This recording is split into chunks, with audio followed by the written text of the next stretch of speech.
30 tahun Indonesia ikut AFF, final berkali-kali tapi juara nol.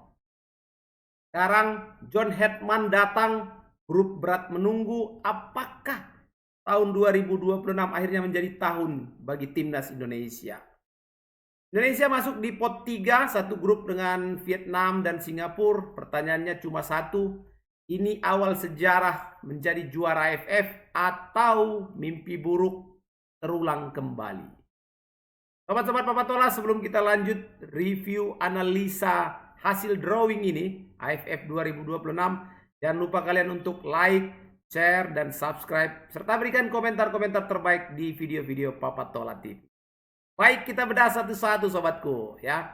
Baru saja tadi berlangsung drawing penentuan grup A, grup B untuk AFF 2026 ya, AFF Hyundai Cup. Dan tadi juga dihadiri oleh John Hetman, pelatih baru tim nasional Indonesia, dihadiri ketua PSSI Erick Thohir, dan kita sudah tahu bersama, apalagi di layar ini juga sudah kelihatan ya hasilnya, bagaimana setelah pengambilan undian tadi menempatkan secara resmi ya Indonesia di grup A bersama Vietnam, Singapura, Kamboja, dan juga satu lagi pemenang playoff antara Brunei versus Timor Leste. Jadi drawingnya tadi berlangsung di studionya RCTI ya sobat. Jadi ini menjadi ujian mental lah ya bagi squad Indonesia setelah kemarin akhirnya gagal impiannya ke Piala Dunia ya. Jadi Piala Dunia nanti berlangsung bulan Juni-Juli, kita masih AFF bulan Juli sampai Agustus. Jadi selain peta ujian mental, ini juga adalah taktik dan kedalaman skuad Garuda di bawah asuhan John Hetman. Nah, formatnya di AFF ini adalah home and away. Jadi ini jadwalnya di luar FIFA Matchday. Kemudian status Indonesia ada di pot 3 dan membuat grup A ini semakin keras.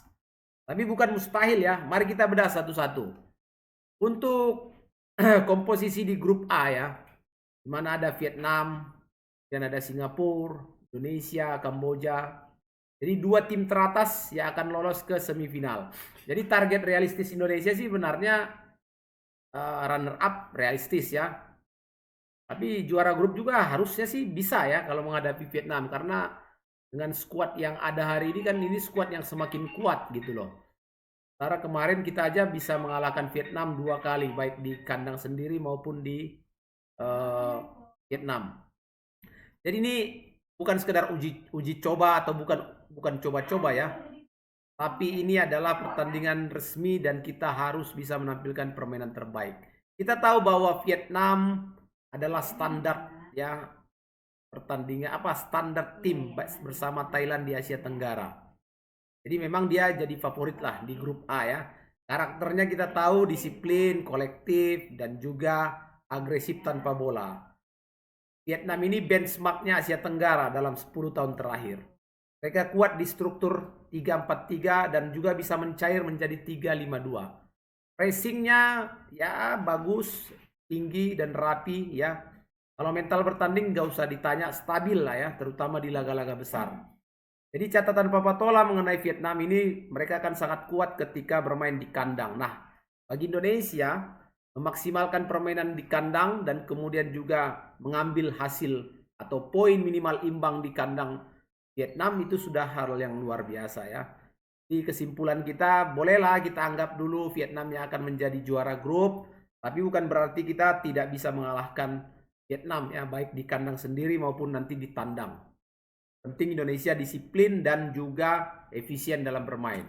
Nah, bagaimana dengan Singapura yang hari ini juga menjadi penantang kita di grup A? Ini statusnya ini penantang serius ini. Nah, walaupun kita tahu Singapura juga tidak terlalu bagus juga prestasinya dalam 10 tahun terakhir ya. Dan permainannya secara karakter ya main adu fisik, direct play, dan juga pragmatis.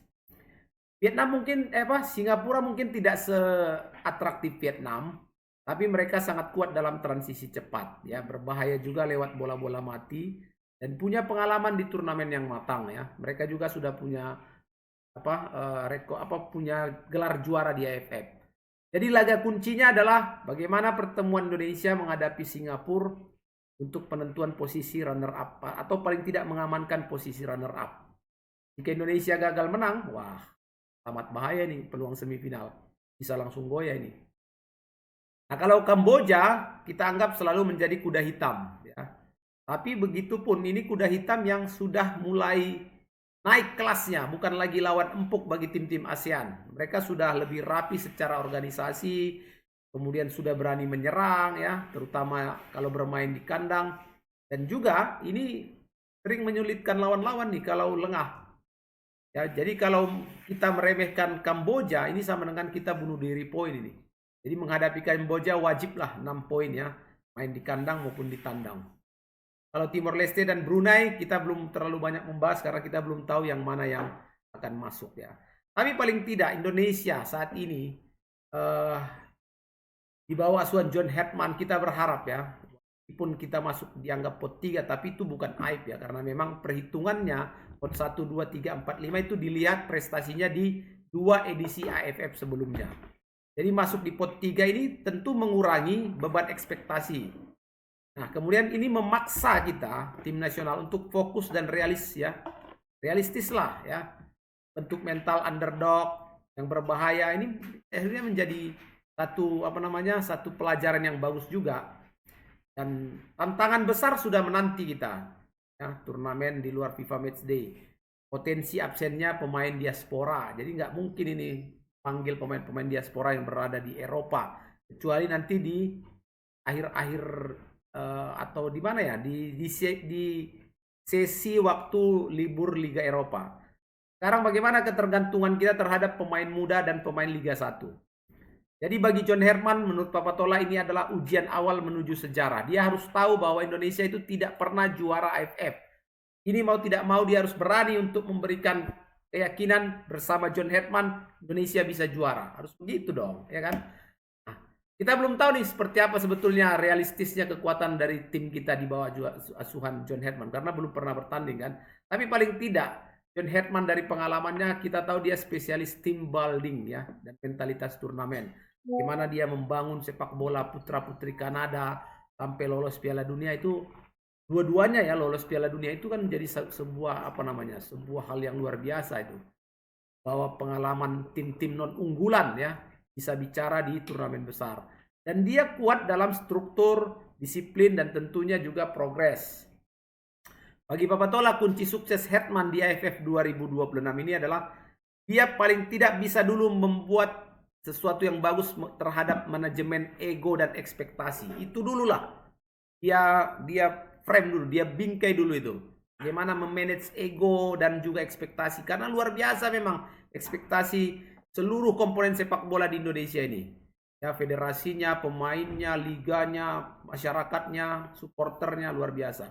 Dan kemudian bagaimana John Hetman juga harus memaksimalkan pemain lokal yang siap tempur. Nah, catat tuh. Rajinlah mendatangi pertandingan-pertandingan Liga 1. Banyak kok yang bagus-bagus. Dan jadikan juga laga kandang itu sebagai poin maksimal ya. Nggak boleh lepas, mau lawan Vietnam juga nggak boleh lepas. Laga kandang harus 3 poin. Realistisnya ya, permainannya nggak perlu harus indah, yang penting efektif. Ya. Di lolos semifinal itu target yang nggak bisa ditawar-tawar. Ya. Lolos semifinal dulu target pertama. Segalanya nanti bisa akan terjadi.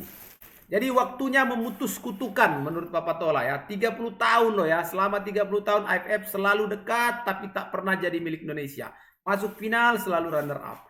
Nah, AFF 2026 ini titik awal kita. Meskipun bukan jaminan tapi paling tidak dengan pendekatan yang tepat ya, mental yang kuat dan tentunya manajemen yang realistis. Ya. Mudah-mudahan tim nasional Indonesia bersama John Hetman sejarah bisa tercipta di tahun ini. Bukan karena Indonesia paling hebat di ASEAN, bukan, tapi mungkin karena kita nanti menjadi tim yang paling siap. Ya. Garuda butuh keberanian dan konsistensi. Oke sobat-sobatku, itu dia yang bisa Papatola berikan analisanya di hasil live drawing AFF 2026. Mudah-mudahan kita bisa meraih yang terbaik tentunya di turnamen ini. Semangat Garudaku terbang tinggi. Assalamualaikum warahmatullahi wabarakatuh. Sampai jumpa sobat Papatola.